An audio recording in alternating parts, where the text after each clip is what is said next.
आम के जो पत्ते जिस डाली में लगे होते हैं वो डाली कोमल सी डाली, 11 टुकड़े महाराज एक कच्चे सूत से लपेटकर 11 बार उसका भाग, जब उसको लपेट लोगे इस तरह से इकट्ठा करके आगे का जो भाग है 11 बार कच्चा सूत लपेटने के बाद जो भाग पीछे का आगे का कोई भी हो उसको शहद में डुबाकर शिव जी को समर्पित कर दो। किस जगह पर रखना है?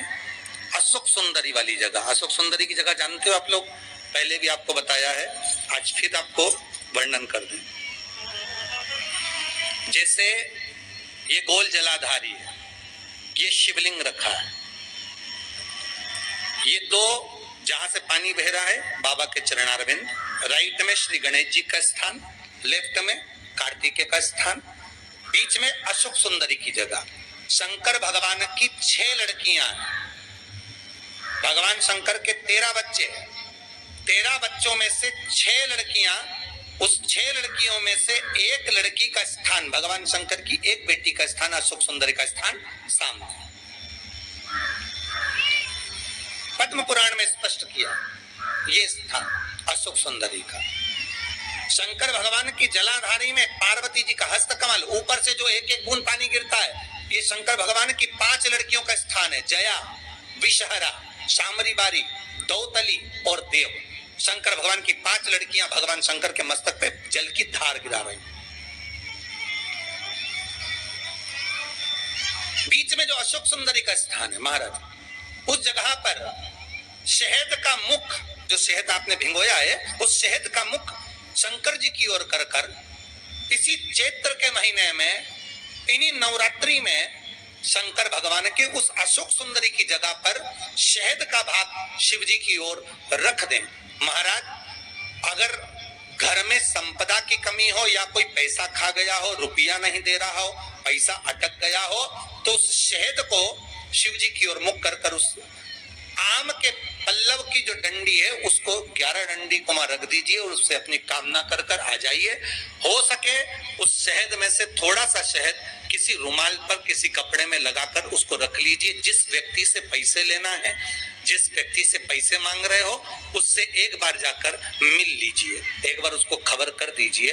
बाबा चाहेगा भोलेनाथ तो नवरात्रि में ही पैसा वापस आ जाएगा, अगर शिव कृपा कर दे। ये बाबा की करनी। आम का पल्लव कोई साधारण नहीं जिसको कलश के ऊपर रखा जाता है, शिव की कृपा। जिस आम के पेड़ पर स्वयं कामदेव चढ़कर भगवान शंकर के तीसरे नेत्र द्वारा जलकर भस्म हो जाते हैं, वो आम का पेड़ साधारण नहीं हो सकता।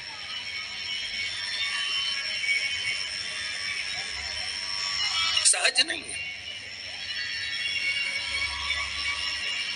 और वैसे भी शिव शिव है महाराज। आम का जो पत्ता होता है, आम का जो पल्लव होता है, उस आम के पत्ते पर हल्दी और सिंदूर, इन दोनों से स्वस्तिक का निर्माण किया जाए। देवी भागवत का संवाद है, बहुत ध्यान देना महाराज। जिन कन्याओं का विवाह ना हो पंचमी के दिन, नवरात्रे की कोई सी भी पंचमी, मतलब जो पंचमी तिथि पड़ेगी, कोई भी नवरात्रा हो, चाहे वो 4 नवरात्र में से, चाहे वो पौष का हो, अश्विन का हो, चैत्र का हो, आषाढ़ का हो, किसी भी नवरात्रे में आप कर सकते हैं। एक पान के पत्ते पर, एक ही पत्ते पर जो 2 स्वस्तिक बनेंगे, एक हल्दी का बनेगा, एक सिंदूर का बनेगा।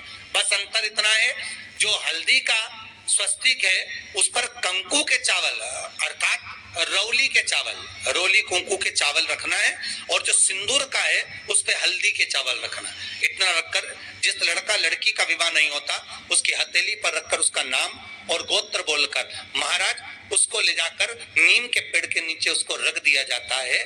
मात्र 3.5 या 4 महीने ऐसे रहते हैं जिसके अंदर उस लड़का लड़की का विवाह पक्का हो जाता। जिसका विवाह नहीं होता केवल उसी के लिए, जिसका मंगल विवाह ना हो रहा। आम के पल्लव में शिव का वर प्रदान है, आम के पल्लव में शंकर का आशीर्वाद है, आम के पल्लव में शिव का आशीर्वाद। के दिन लोग देवी जी की स्थापना करते हैं, तो क्या स्थापना में क्या रखते हैं? कलश रखते हैं। तो कलश किस लिए रखा जाता है? कलश का क्रम क्या है? अपन ने अभी तक कथाओं में बहुत सुना शिव महापुराण में कि दिए का महत्व क्या है, अपन ने सुना दही का महत्व क्या है, जल का महत्व क्या है। पूरी शिव महापुराण में अपने अलग अलग महत्व को जाना है, पर ये नवरात्रे में जो शिव महापुराण की कथा शुरू हो रही है, नवरात्रे में जो शिव महापुराण की कथा को हम श्रवण करने के लिए बैठे हैं, इसमें हमारा एक संशय और मिटना चाहिए कि भारत की भूमि पर जब माँ आद्य शक्ति की स्थापना होती है, माँ जगत जननी को जब विराजमान किया जाता है, या चैत्र नवरात्रे में, शरदीय नवरात्रे में, आषाढ़ी नवरात्रे में, आदिकादिक पौष नवरात्रे में हम शंकर की, हम जगत जननी जगदम्बा की जब स्थापना करते हैं, या हम नूतन घर का प्रवेश करते हैं, या गणेश जी की स्थापना करते हैं, या कोई दुकान को प्रवेश करते हैं, या कोई शुभ कार्य करने के लिए अग्रण्य होते हैं, तो हम कलश की स्थापना क्यों करते हैं? आखिर कलश में ऐसा क्या है? कलश के अंदर आखिर ऐसा क्या विराजमान है कि 33 कोटि देवता उस कलश के अंदर आकर बैठ जाते हैं? महाराज,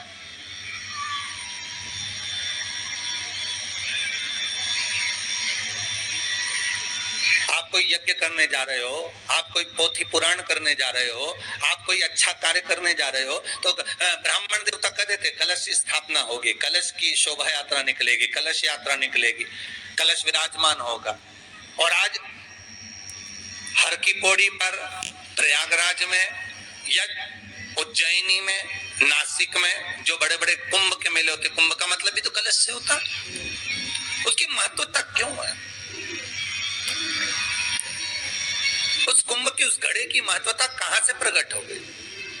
शिव महापुराण की कथा कहती है महाराज, भगवान ओघड़दानी शंकर स्वयं आद्य शक्ति जगदम्बा से कहते हैं कि जगदम्बा तू क्या चाहती है बोल। तो जगत जननी जगदम्बा कहती है कि जहां मैं हूं वहां शंकर है, ये आपने कह दिया, पर जहां शंकर है वहां पार्वती का होना जरूरी है। उसके लिए सिद्ध करने के लिए एक स्थान ऐसा बनाया जाए जहां पर शंकर विराजमान है और शंकर के साथ पार्वती विराजमान है। तो शिव जी ने कहा पार्वती, उसके लिए मैं तुझे एक सुंदर कलश का निर्माण कर देता हूं। कितना सुंदर लिखा है देवी भागवत के अंदर कि जहां कलश की स्थापना होती है उस जगह पर किसी देवताओं को बुलाने की जरूरत नहीं होती। 33 कोटि देवता उस जगह पर स्वतः विराजमान हो जाते हैं। स्वयं 33 कोटि देवता स्वयं वहां विराजमान। और कितनी महत्वता कलश की महाराज।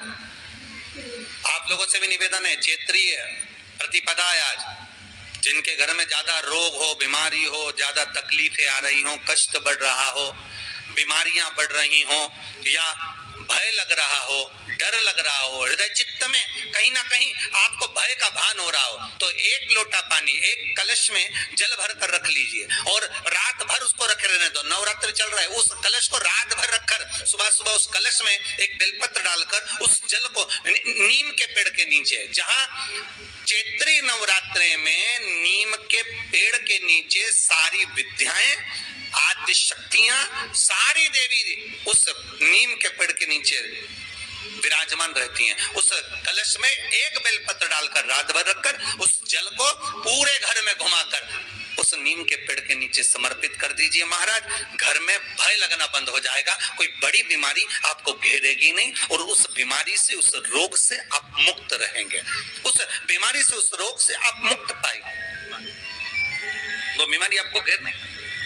कलश का इस संसार सागर से उबरने के लिए हम भगवान की कथा को अपने हृदय में, अपनी चित्तवृत्ति में, अपने मन में उतार लें।